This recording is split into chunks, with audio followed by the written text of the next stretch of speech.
Assalamualaikum warahmatullahi wabarakatuh. Selamat pagi.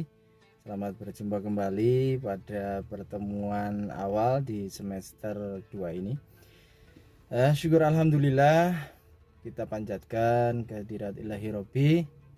Kita masih diperkenankan untuk menghirup udara yang segar, yang begitu nikmat, yang luar biasa, sehingga kita bisa melanjutkan apa yang menjadi satu motivasi hidup kita, satu niatan kita untuk selalu belajar dan tetap belajar.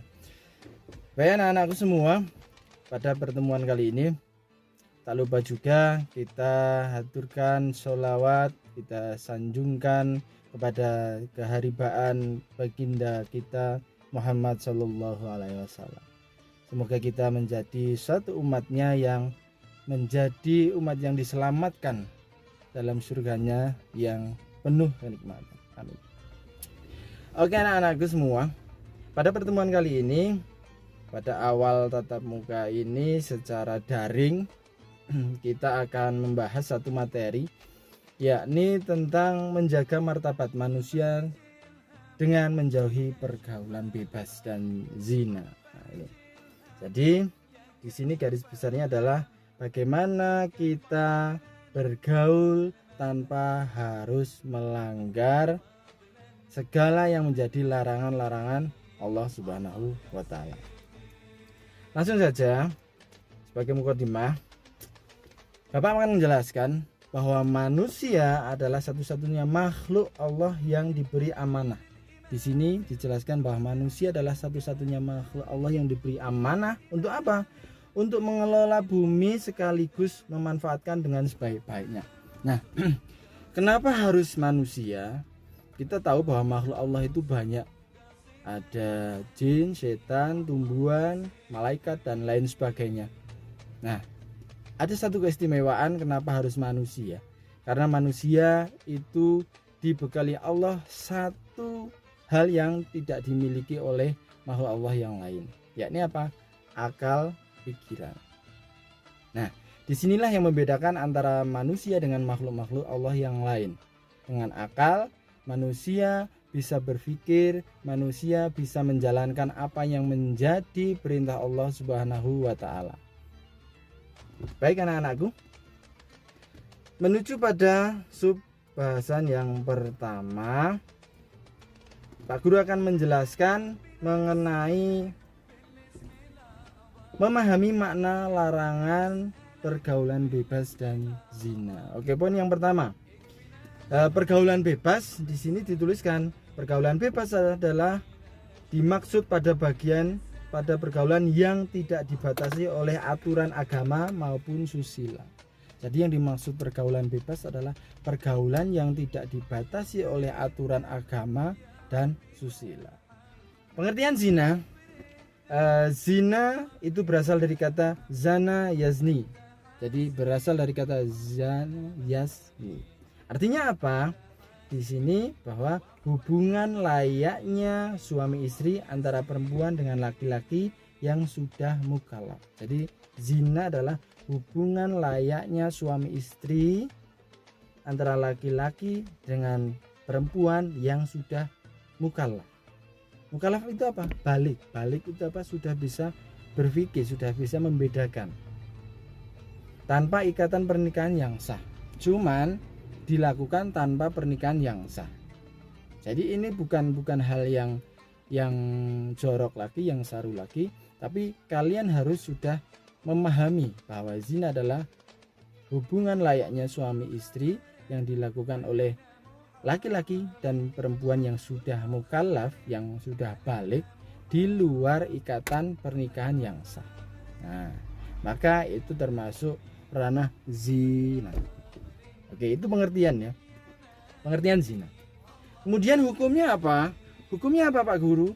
Baik, hukumnya terkait hukum zina, semua ulama itu sepakat. Semua ulama sepakat bahwa hukumnya haram, tidak boleh, tidak dibenarkan, dan itu adalah satu dosa besar.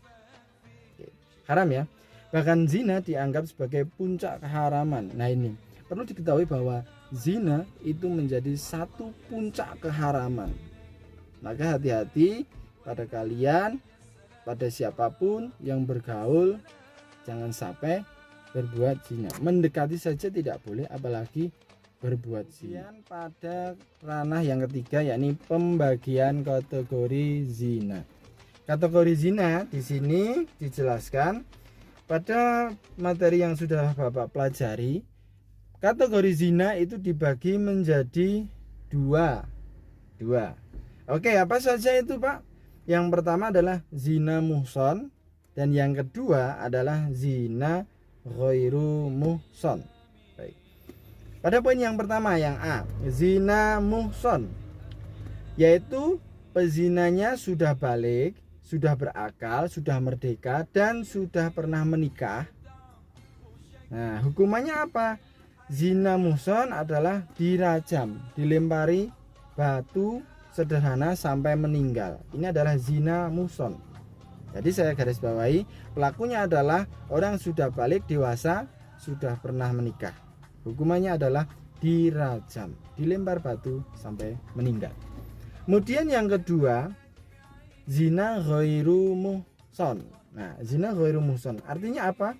Bahwa pezinanya itu masih lajang, masih single, masih ABG, belum pernah menikah. Hukumannya apakah sama dengan yang zina muhson? Tidak. Hukumannya adalah didera. Didera itu diapakan? Dicambuk 100 kali. Itu adalah hukuman bagi pezina ghairu muhson. Jadi jelas bahwa kategori zina itu dibagi dua, zina muhson dan zina ghairu muhson. Kalau zina muhson itu dilakukan oleh orang yang sudah menikah, hukumannya adalah dirajam. Sedangkan ghairu muhson, pezinanya masih lajang, hukumannya adalah didera, dicambuk. Baik, kemudian dampak negatif dari berbuat zina. Baik anak-anakku, jadi dalam melakukan suatu hal itu pasti akan mengakibatkan suatu resiko, dampak. Apalagi ini perbuatan yang dilarang, zina, pasti akan sangat banyak mudaratnya. Di sini dijelaskan bahwa dampak negatifnya tertulis ada 5. Yang pertama, mendapatkan laknat dari Allah dan Rasulnya. Jelas ya, Allah melarang untuk berbuat zina, apalagi para Rasul.